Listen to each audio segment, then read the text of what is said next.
Shalom Jemaat yang terkasih dalam Tuhan. Baik, sebelum kita mendengarkan renungan pada saat ini, marilah kita berdoa terlebih dahulu. Mari kita berdoa. Tuhan Yesus yang baik, pada saat ini kami datang kepadamu dengan ucapan syukur dan berterima kasih. Kami sangat berterima kasih untuk segala kebaikan-Mu Tuhan dalam kehidupan kami. Pada saat ini Tuhan, kami akan mendengarkan renungan-Mu. Tolonglah kami supaya kami boleh mengerti dalam kehidupan kami.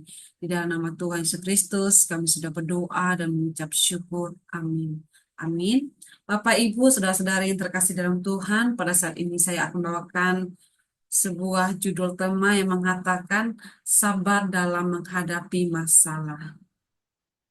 Bapak, Ibu, saudara-saudari yang terkasih dalam Tuhan, sabar adalah suatu kata yang tidak asing lagi kita dengar, ya. Bahkan tanpa kita sadari, kerap kali kata sabar ini sering kita ucapkan ya kepada diri kita maupun kepada orang lain ketika menghadapi masalah, ya, ataupun ketika ada masalah. Bapak, Ibu, saudara-saudari yang terkasih dalam Tuhan, belum pernah seumur hidup saya mendengarkan seseorang mengucapkan kata sabar kepada seorang teman, sahabat, rekan kerja, bahkan keluarga sekalipun ketika tidak ada namanya masalah. Ya, lalu kata sabar ini diucapkan oleh seseorang. Nah, sebagai contoh ya, ada seorang anak yang sangat cantik, ya, ataupun ganteng rupanya.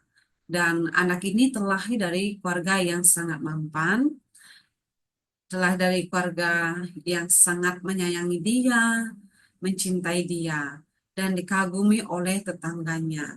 Dan anak ini adalah anak yang berprestasi dalam sekolah ya, baik dalam bidang akademik maupun eskul. Nah, anak ini juga sering mendapatkan juara satu umum di sekolahnya. Lalu temannya berkata kepadanya untuk sabar. Itu adalah sesuatu yang sangat mustahil ya bagi saya dan sesuatu yang sangat mustahil ketika teman itu ucapkan kepadanya. Kecuali Bapak Ibu ada suatu hal yang membuat diri anak itu mendapat masalah. Kata sabar itu diucapkan oleh temannya. Bapak Ibu saudara-saudari yang terkasih dalam Tuhan. Dengan kata sabar ya secara umum selalu diidentikan dengan adanya masalah.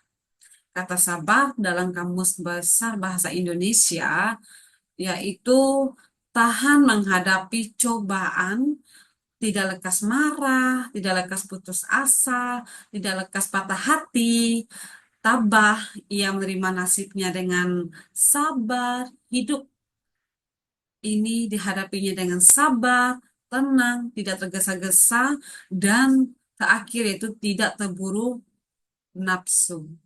Sedangkan masalah atau problematika berasal dari kata problem yang dapat diartikan sebagai permasalahan atau masalah. Yang pertama, problem menurut Kamus Besar Bahasa Indonesia diartikan sebagai hal-hal yang masih belum dipecahkan. Yang kedua, sedangkan masalah sendiri adalah yaitu suatu yang harus diselesaikan. Jadi, masalah atau problem adalah suatu menunjukkan kata sifat bahwa ada hal-hal yang belum dipecahkan oleh kita dan ada suatu tindakan yang harus kita lakukan ya untuk menyelesaikan masalah.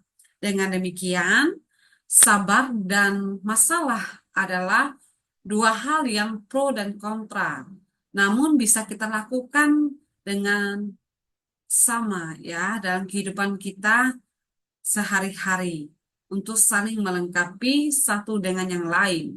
Dalam arti ya, ketika kita ada masalah, maka sebagai orang Kristen perlunya mengambil sikap sabar supaya menghasilkan buah kebijaksanaan yang keluar dari tindakan kita dalam menyelesaikan masalah. Bapak, Ibu, saudara-saudari yang terkasih dalam Tuhan, ada hal yang harus kita ketahui bahwa kesabaran kita seringkali diuji dengan banyak hal seperti masalah. diri kita, kesabaran, masalah adalah tiga hal ya yang saling terhubung satu sama yang lain. Layaknya kalau saya menggambarkan yaitu seperti segitiga sama kaki. Ya, bahasa kerennya itu dalam bahasa matematika yaitu segitiga sama kaki. Ya. Jadi posisi kita yaitu di atas, sedangkan kesabaran dan masalah adalah di bawahnya.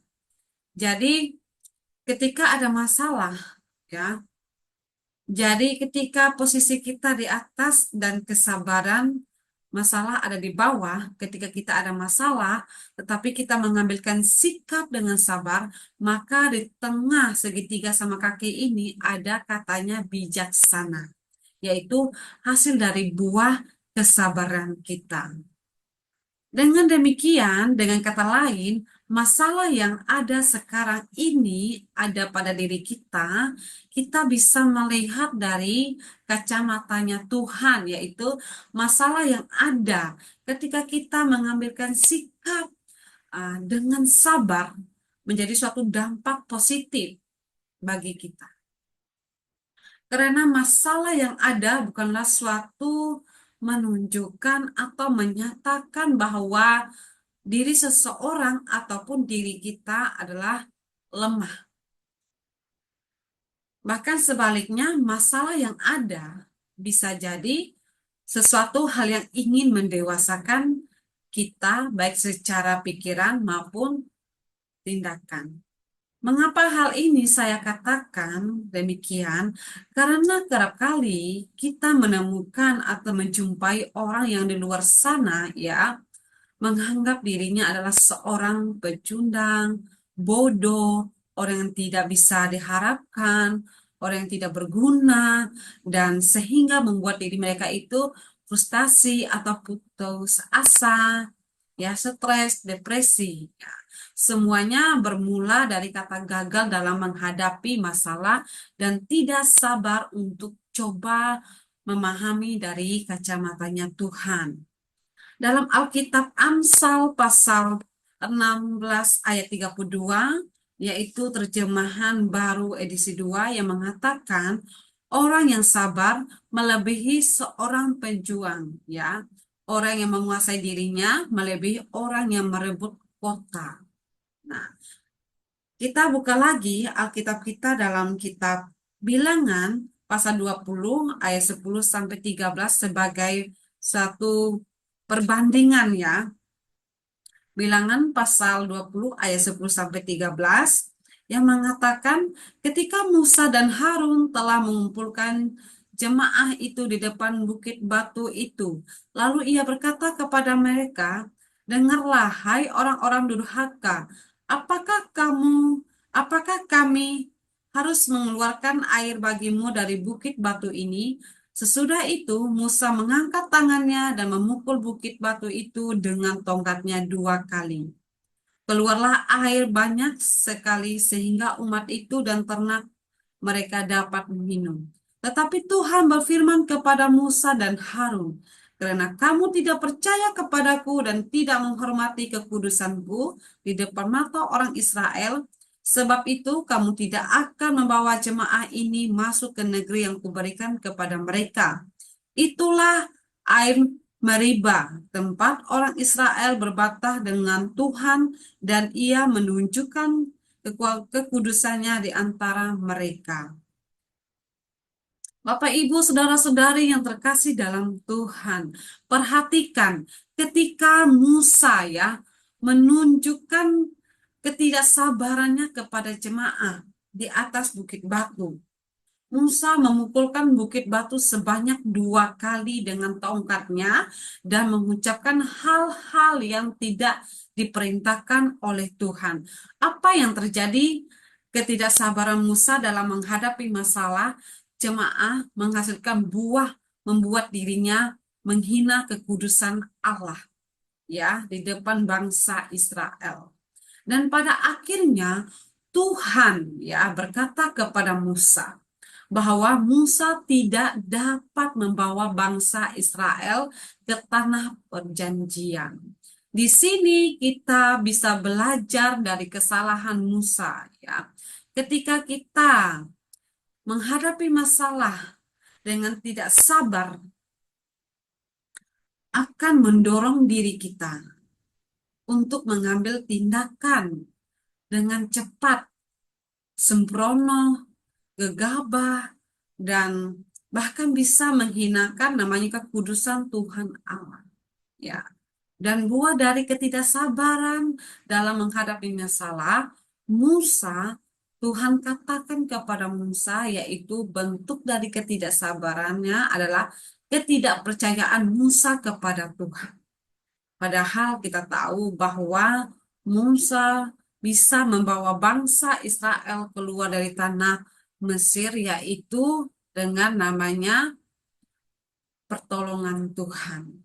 Bapak, Ibu, saudara-saudari yang terkasih dalam Tuhan, dengan demikian ketika kita diuji dengan masalah tetapi kita dengan tidak sabar, maka sangat berbahaya sekali bagi kita. Dan janganlah sekali-kali ya kita mengambilkan tindakan dalam menghadapi masalah dengan mengarahkan pada keegoisan kita, ya, atau mengarahkan kepada keamarahan kita, melainkan pada pengendalian diri kita sendiri. Dengan apa? Dengan sabar meminta namanya Tuhan pimpin dan Tuhan tolong apapun masalah yang kita hadapi. Bukankah dalam kitab Amsal pasal 16 ayat 32 yang mengajarkan kita ada dua hal.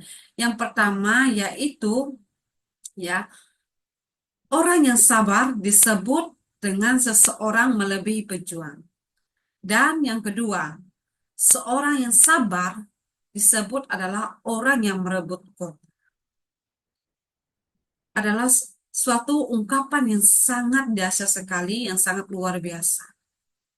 Ya, marilah Bapak Ibu, saudara-saudari yang terkasih dalam Tuhan, mulai sekarang ini kita refleksikan menjadi salah satu seorang atau menjadi salah satu orang seperti Amsal katakan di pasal 16 ayat 32 ini, ya. Bagaimana caranya? Kita harus sabar menghadapi masalah kita yang ada dengan meminta namanya pimpinan dan pertolongan Tuhan. Lukas pasal 21 ayat 19 yang mengatakan, dalam ketabahanmu bahwa kamu akan memperoleh hidup. Dalam ketabahan kita ataupun kesabaran kita, maka kita akan namanya memperoleh hidup. Amin.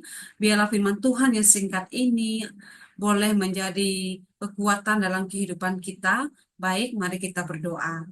Tuhan Yesus yang baik, terima kasih untuk renungan singkat ini. Bila renungan singkat ini Tuhan boleh menjadi berkat dalam kehidupan kami dan boleh kami lakukan dalam kehidupan kami hari lepas hari. Ketika kami sedang menghadapi masalah, ajarlah kami untuk selalu sabar ya Tuhan, supaya kami boleh namanya menghasilkan buah kebijaksanaan dalam kesabaran kami dalam menghadapi masalah. Terima kasih Tuhan, terima kasih. Di dalam nama Tuhan Yesus Kristus, kami sudah berdoa dan mengucap syukur. Haleluya. Amin. Baik Bapak Ibu, inilah firman Tuhan yang dapat saya sampaikan. Biarlah renungan firman Tuhan ini boleh menjadi kekuatan fondasi dalam kehidupan kita hari lepas hari.